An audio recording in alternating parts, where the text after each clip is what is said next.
क्या तब हमसे गलती हो गई कि हमने भारत का नाम बदलकर इंडिया रख दिया? बहुत बड़ी गलती।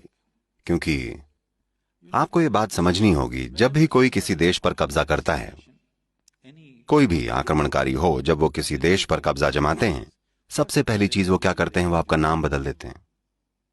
ये हावी होने की टेक्नोलॉजी है, ये दास बनाने की तकनीक है। आप इस पर गौर कीजिएगा। अगर आप अफ्रीकी अमेरिकी इतिहास पर गौर करें, जब अफ्रीकी लोगों को लाया जाता था तो बंदरगाह पर ही पहला काम यह होता था कि उनका नाम बदल दिया जाता था।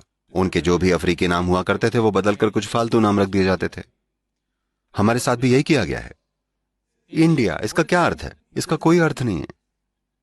तो अगर मैं आपको एक अर्थहीन नाम दे दूं तो आप मेरे सामने एक अर्थहीन बेवकूफ व्यक्ति बन जाएंगे, क्योंकि मेरे पास एक अर्थपूर्ण नाम है, मेरी एक परंपरा है, मेरी एक सभ्यता है, आपके पास कुछ नहीं है।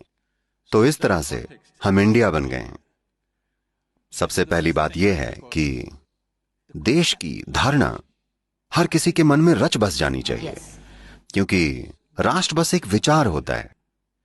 जब यह विचार आपके मन में प्रज्वलित होकर दिल में बस जाता है और आपका यह भाव सर चढ़कर बोलता है, तब जाकर सच में आपका एक देश बनता है। नहीं तो देश बस एक कागज पर होता है।